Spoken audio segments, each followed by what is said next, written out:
Hello बच्चों। जी हाँ, हमारी आज की कविता का नाम है ध्वनि।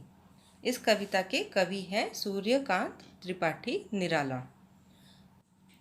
सूर्यकांत त्रिपाठी जी बहुत प्रभावशाली कवि थे। इनका जन्म 1899 में बंगाल में हुआ था।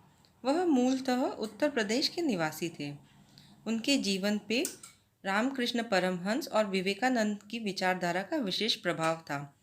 1961 में उनका देहांत हो गया।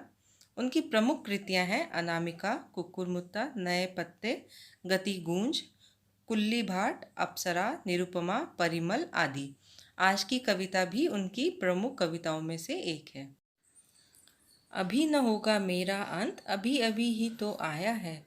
मेरे मन में मृदुल वसंत, अभी न होगा मेरा अंत। इन पंक्तियों में कवि कह रहे हैं कि अभी उनका अंत नहीं होगा। उनके जीवन में बसंत रूपी यौवन अभी अभी तो आया है। इन पंक्तियों में कवि छुपे हुए तरीके से कह रहे हैं कि उनका मन जोश और उत्साह से भरा हुआ है और वे अभी हार नहीं मानेंगे।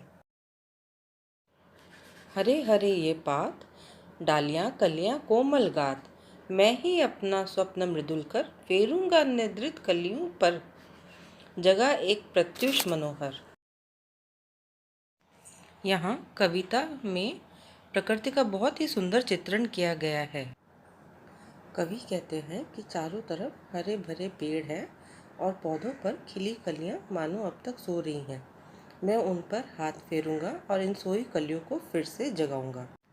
कवि कहते हैं कि जिस प्रकार सूरज के आ जाने से सभी पेड़ पौधे और कलियों में जान आ जाती है, ठीक उसी प्रकार कवि अपने प्रेरणा रूपी सूरज से निराश लोगों के मन में उत्साह और उल्लास भर देंगे।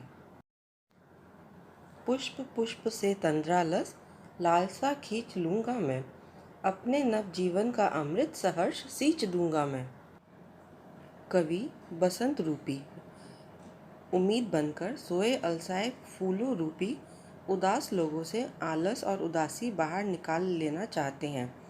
वो इन सभी लोगों को नया जीवन देना चाहते हैं। इसलिए उन्होंने कहा है कि हर पुष्प से आलस व उदासी खींचकर उसमें नए जीवन का अमृत संचार कर देंगे।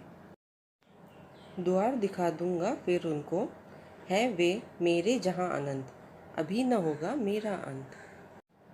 इसमें कवि कहते हैं कि वे सोए हुए फूलों यानी निराश लोगों को जीवन जीने की कला सिखा देंगे। इस प्रकार वे उन्हें एक नया रास्ता दिखाएंगे।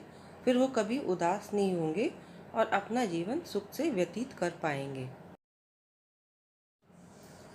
स्टूडेंट्स, कवि ने प्रकृति का बहुत ही सुंदर वर्णन किया है इस कविता में।